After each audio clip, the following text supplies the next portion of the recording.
Bonjour et bienvenue dans Faut pas croire. Vous n'avez pas pu y échapper. Depuis quelques années, ils peuplent les rayons psycho des librairies, les pervers narcissiques.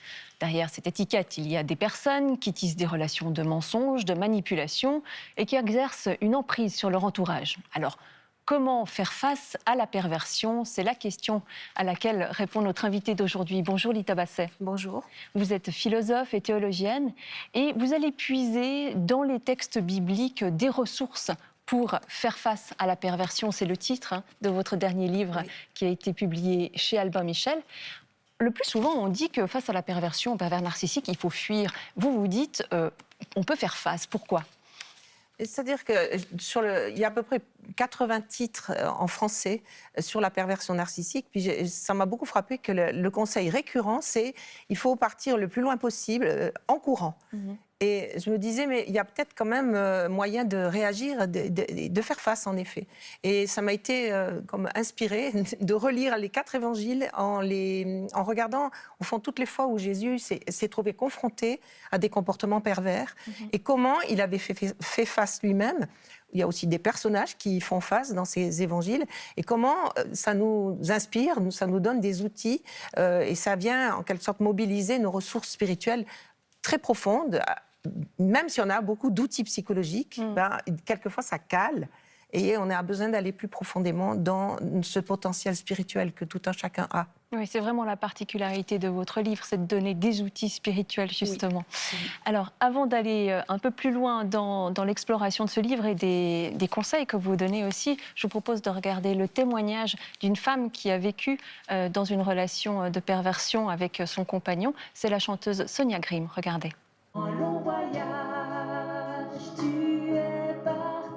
Sonia Grimm, la chanteuse aux yeux clairs, est bien connue des enfants. Ce que l'on sait moins, c'est qu'elle a été victime pendant 10 ans d'une relation toxique et perverse mise en place par son ex-conjoint, qui fut aussi son manager et son directeur artistique. D'abord, il s'est assuré que je tombe amoureuse. Donc, il a été l'homme parfait, celui dont je rêvais. Il répondait vraiment à toutes mes attentes. C'est comme s'il avait ressenti ce que j'espérais, ce que j'attendais d'un homme, et qui me l'amenait.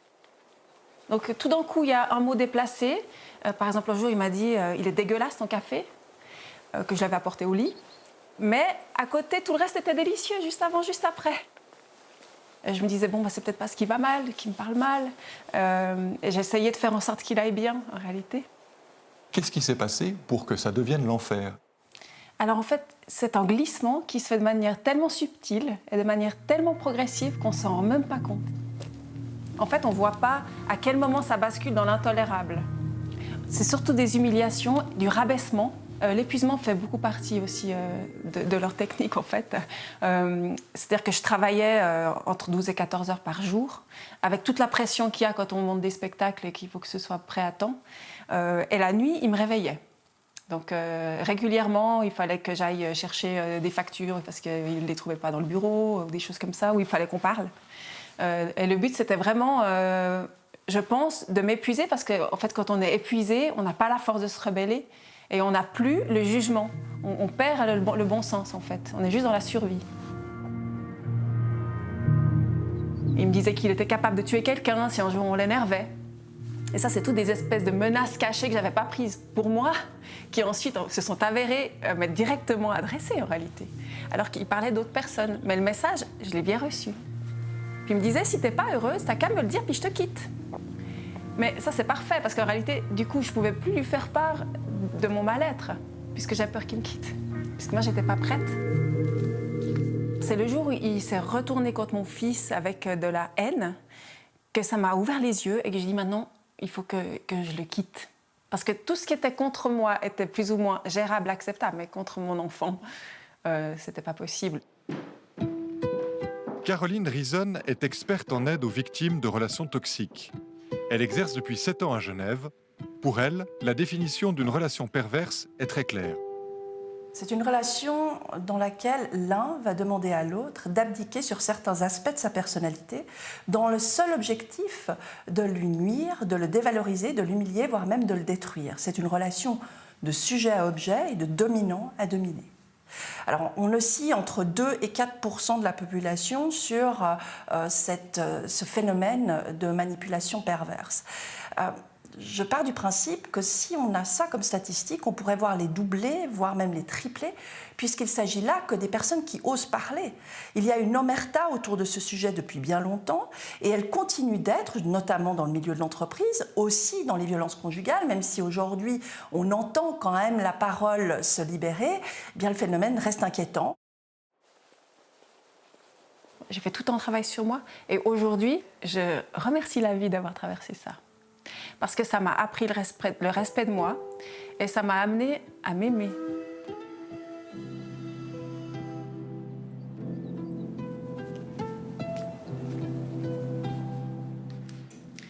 Lita Basset, est-ce que vous retrouvez dans le témoignage de Sonia Grimm les ingrédients de la perversion narcissique? Complètement. Avec finalement le noyau de la perversion narcissique qui est tu n'as pas le droit de penser et surtout tu n'existes pas en tant qu'autre. Tu n'as pas le droit de sentir, de penser, d'agir, de croire, on pourrait même rajouter. Tu n'as pas le droit d'être autre, d'être différente. Ça. Il y a une élimination de l'altérité qui est époustouflante là-dedans. Là, on a le cas d'une femme victime d'un homme pervers. L'inverse est possible aussi. Hein. Il n'y a pas une question de genre là derrière. Complètement. Alors, malheureusement, je pense qu'il y a quand même de bons exemples de femmes qui glissent sur cette pente. Alors, j'aime bien parler de pente glissante parce que, en fait, c'est vrai que 2 à 4% sont catalogués, enfin, disons, diagnostiqués pervers narcissiques. Et à quoi on le voit, le critère est toujours le même, c'est l'incapacité ou le refus de se remettre en question, disons, aucune remise en question. Ça, c'est vraiment le critère pour la personne structurée comme telle par la perversion narcissique, ce qui laisse quand même énormément un éventail beaucoup plus large pour des personnes qui le sont un petit peu ou adoptent des comportements pervers de temps en temps, un peu, beaucoup, etc. C'est ça, c'est pas une catégorie fermée. C'est-à-dire qu'il n'y a pas les pervers narcissiques et les autres. Surtout Il y a... pas. Voilà. Alors, c'est pour ça que je ne dis jamais le pervers narcissique ou la perverse narcissique, mais la personne perverse, qui a des comportements pervers, qui a des stratégies perverses. Et ça, franchement, ça nous menace tous. C'est ce que j'appelle la perversion ordinaire. C'est-à-dire que finalement, on peut tous glisser sur cette pente. Et finalement, moi, ça m'a rendue aussi très vigilante par rapport à mes propres comportements. À quel moment je fais pression sur quelqu'un, à quel moment je ne lui laisse pas le temps de se recentrer sur lui-même pour pouvoir finalement... adhérer en toute liberté à ce qu'il va dire ou faire. À quel moment je le manipule, ou en tout cas gentiment. Il y a aussi, c'est ça, il y a aussi ça. Et est-ce qu'on peut aussi tous être victimes, ou est-ce qu'il y a des personnes qui sont plus propices à être sujettes à ce type de manœuvre? Ça, c'est quand même... beaucoup de gens se laissent prendre à l'idée que c'est parce que c'est eux. Ça, je l'entends énormément en accompagnement spirituel ou autour de moi, des personnes qui disent « mais finalement, c'est moi qui attire ça ». Surtout quand c'est un peu à répétition. Ce que je vois quand même, c'est que beaucoup de personnes adultes qui sont... Donc, ça veut dire n'importe qui peut être pris par la perversion narcissique. La preuve, Jésus lui-même l'a été. Et en long et en large. Je veux dire, ça m'a quand même impressionné de voir que du début de sa vie publique jusqu'à la fin, il est victime de perversion narcissique. Donc voilà, n'importe qui, même, et surtout les personnes qui sont un peu rayonnantes, et des personnes qui n'attirent pas du tout ça, mais justement, elles excitent la jalousie des autres. C'est intéressant cette analyse que vous faites des évangiles, parce qu'a priori, quand on parle de perversion narcissique, d'autant plus que le concept est relativement récent, ça fait depuis, je crois, les années 50 qu'il est décrit comme ça, on ne pense pas forcément à aller chercher des exemples dans les évangiles il y a 2000 ans. Comment est-ce que vous vous êtes allé puiser là-dedans en vous disant, tiens, il y a peut-être quelque chose à en retirer? Mais c'est pas du tout, c'est vraiment un jour, j'ai dit, ça m'a été inspiré, vraiment, sans préavis. J'ai entendu un jour, mais va regarder les évangiles, relis-les de A jusqu'à Z et tu notes tous les endroits où Jésus est victime de manipulation, de séduction, de tous ces stratégies qu'on a vues dans le film. Et comment il fait face à ça?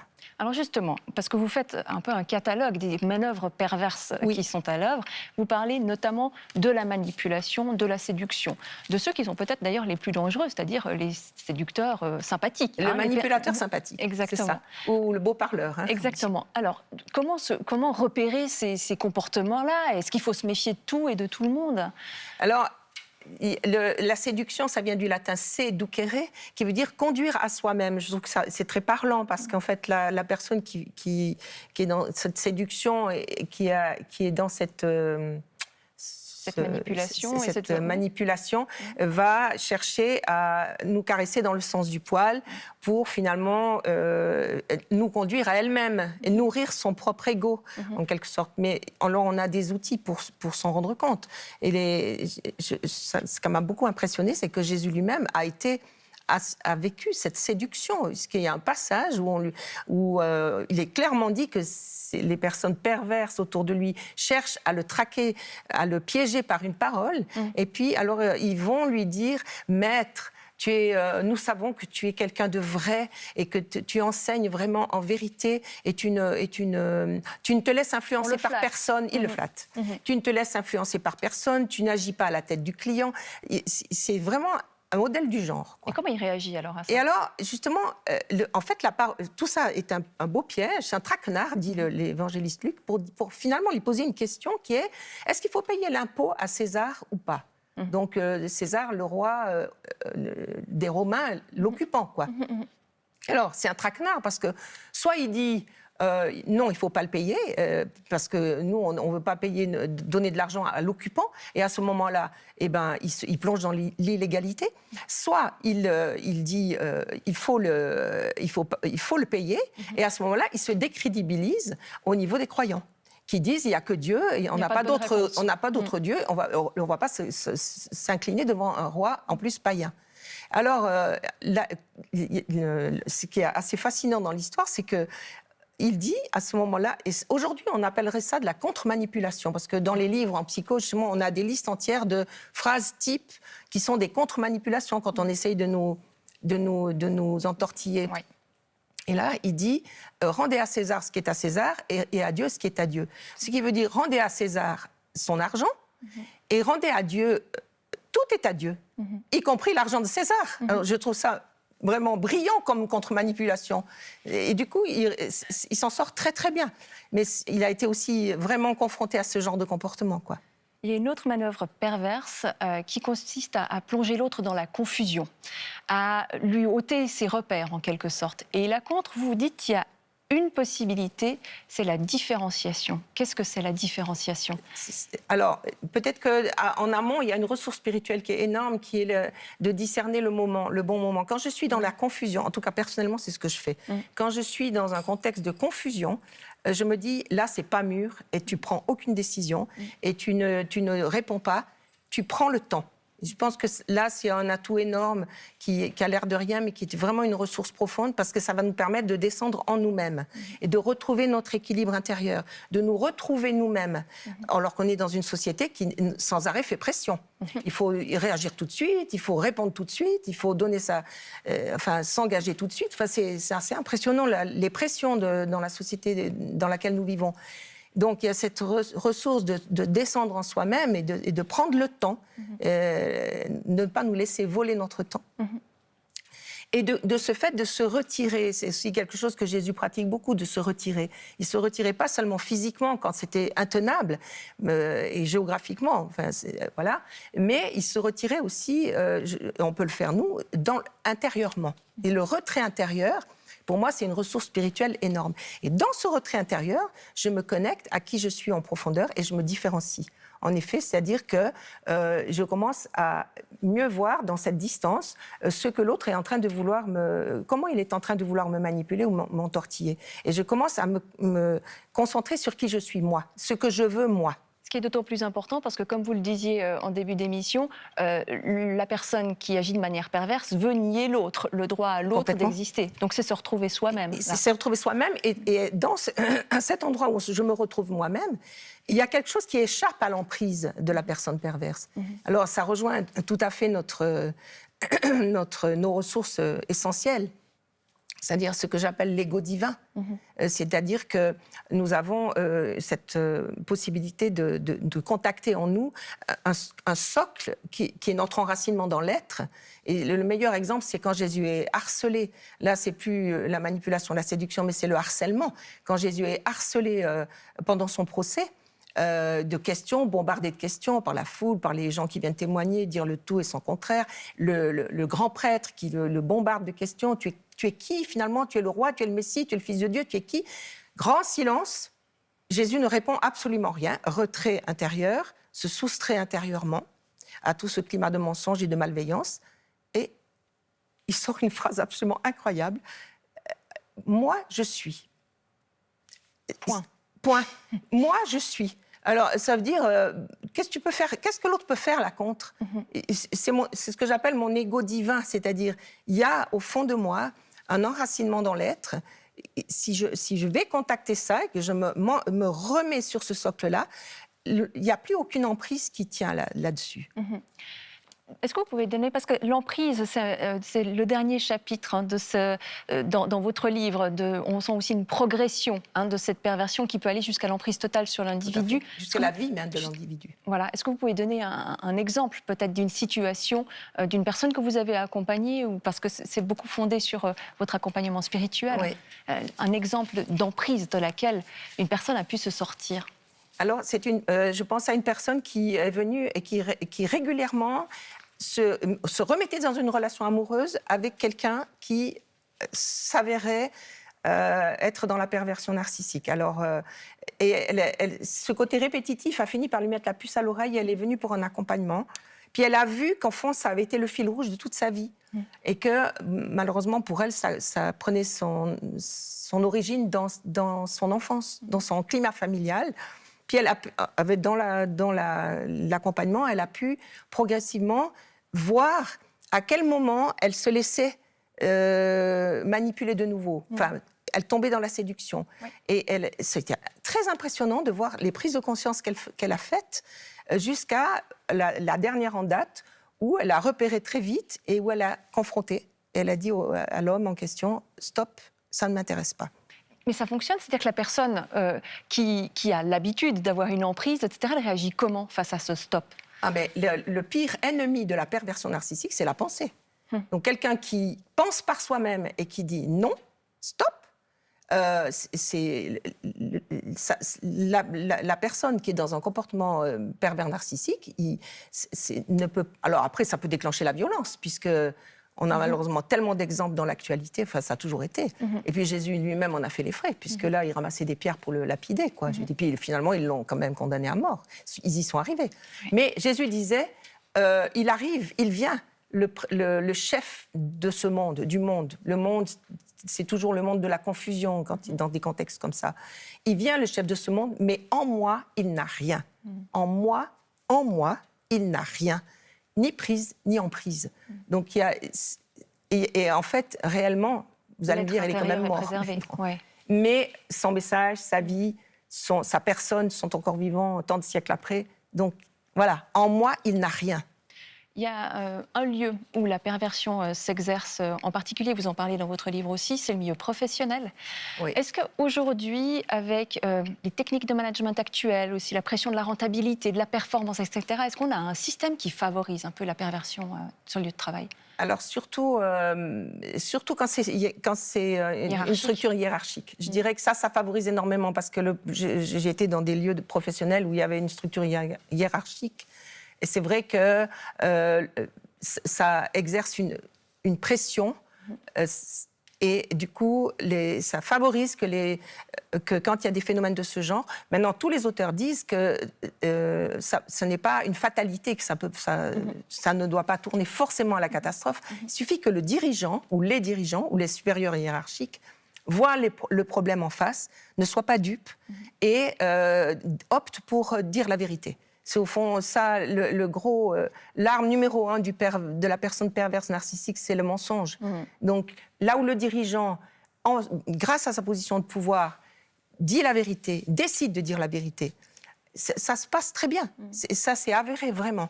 Alors, il y a un autre lieu, et qui est aussi un lieu de hiérarchie, où la perversion fait des ravages aujourd'hui, et on ne peut plus l'ignorer avec ce que l'on sait dans l'actualité, c'est le milieu ecclésial, les églises.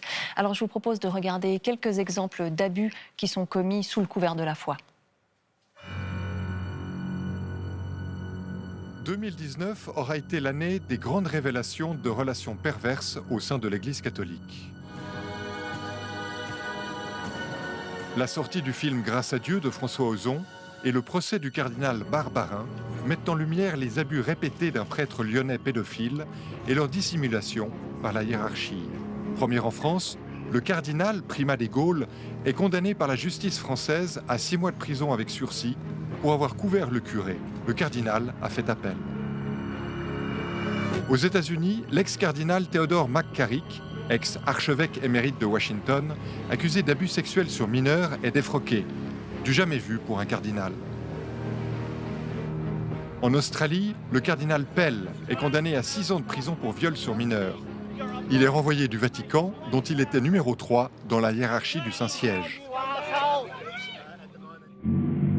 La publication du livre de Frédéric Martel, Sodoma, sur l'homosexualité systémique au sein du Vatican, met en lumière l'hypocrisie d'une partie du clergé à la fois homosexuel et homophobe.